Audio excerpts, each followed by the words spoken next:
A few days ago, my subscriber, Thorson, sent me an email that made me drop everything I was working on. He had spotted a geopolitical shift that most analysts are missing. Tanzania just executed what could be the most strategically brilliant resource deal in modern African history. And the implications, they could fundamentally change the balance of economic power across the continent. Now here is why Nigeria should pay very close attention. Let me show you exactly what Thorson sent to me. I have analyzed resource deals across Africa for years. The pattern is always the same: extraction, export, exploitation. But when I started researching what Thorson flagged, I realized we are looking at something unprecedented.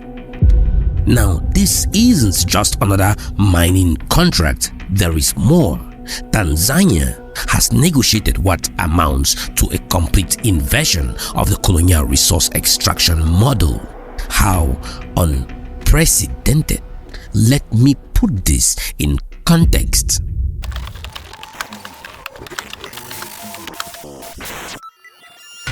For over a century, Africa's resource deals have followed an identical playbook: raw materials extraction, zero value addition, maximum profit extraction by foreign entities. Look at the numbers.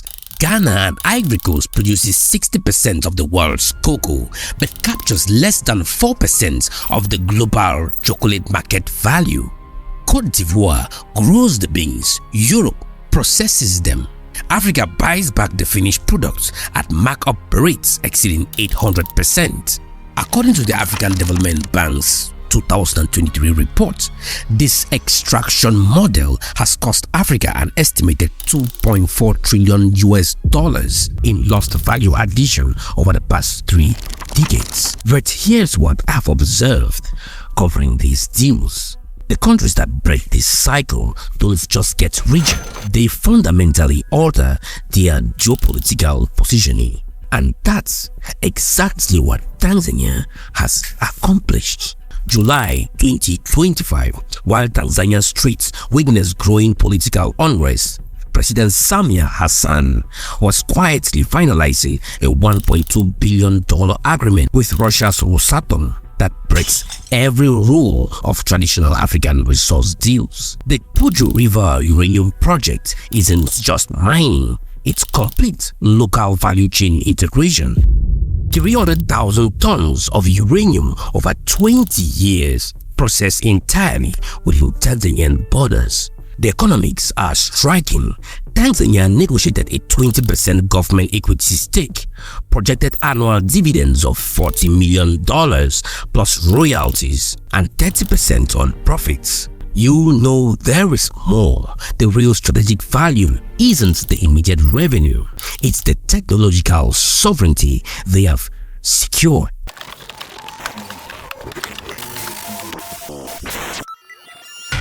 Now here's what most analysts have missed about this deal, and this is based with my conversations with development economists who have studied similar arrangements. Russia isn't just providing capital, they are transferring complete technological capabilities.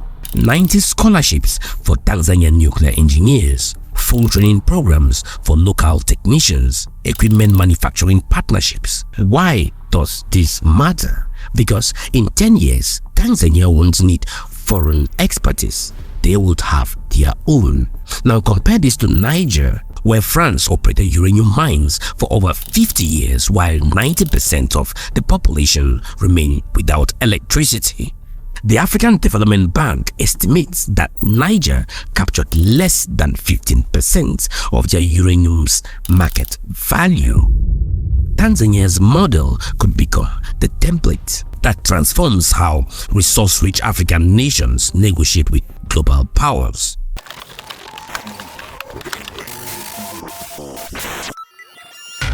But here is where the story takes a calculated political turn that reveals Tanzania's broader strategic thinking. 3 months before national elections, with youth unemployment driving street protests, Tanzania implemented the Business Licensing Order 2021, effectively banning foreigners from 15 small business sectors. The impact is significant. Over 250,000 Kenyans work or live in Tanzania. Uganda estimates over 45,000 of their citizens are affected. Rwanda has formal investments totaling $340 million in Tanzania's small business sector. Now, having covered political strategy across Africa, I can tell you this timing isn't coincidental. This is classical political redirection, channeling domestic frustration towards external actors while securing massive economic wins. But is this political brilliance or strategic overreach? Because the regional reaction has been swift and severe.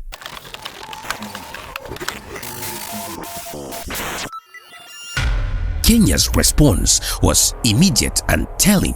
Foreign Minister Dr. Musalia Mudavadi called it a direct violation of East African Community Treaty obligations and warned of reciprocal measures. The East African Community represents Africa's most integrated regional bloc. $200 billion in combined GDP, 300 million people, free movement protocols that have been operational since 2010.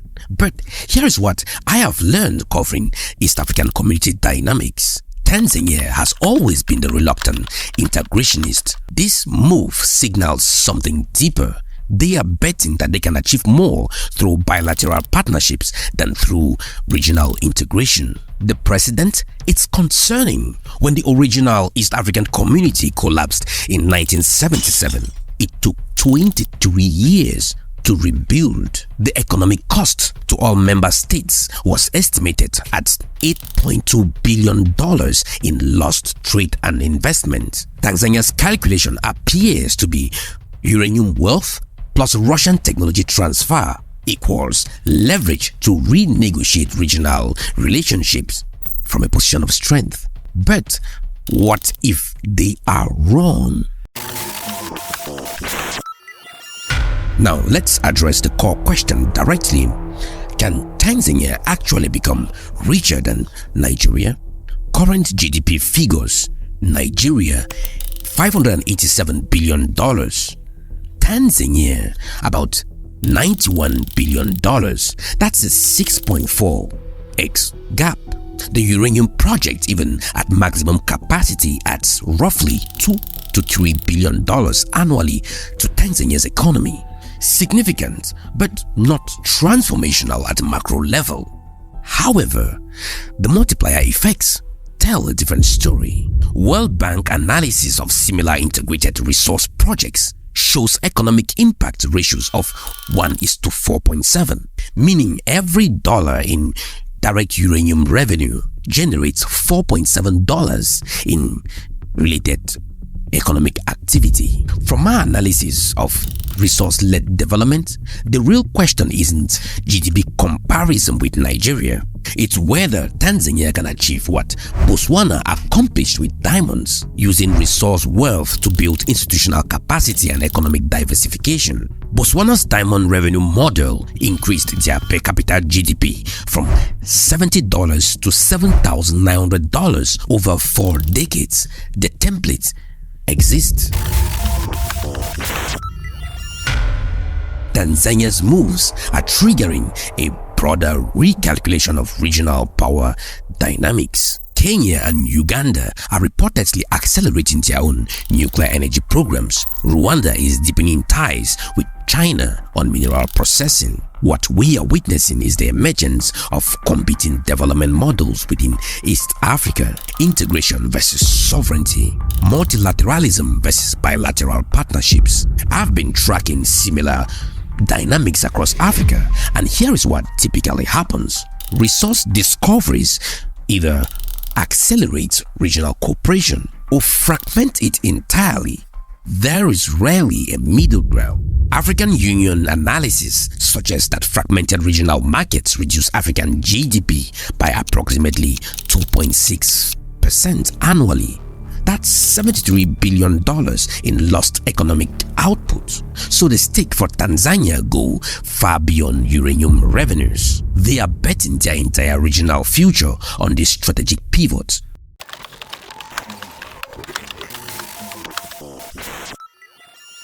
Now, based on my analysis on similar cases, I see three possible outcomes for Tanzania's strategy. Scenario 1. The Botswana model. Uranium revenues fund institutional development, technological capacity, and economic diversification. Tanzania emerges as East Africa's processing hub. The probability of this occurring is 35%. Scenario 2. The Nigeria trajectory. Resource wealth concentrates in government hands. Corruption increases. Regional relationship deteriorates. Tanzania achieves short-term growth, but long-term isolation. Probability 45%. Scenario 3.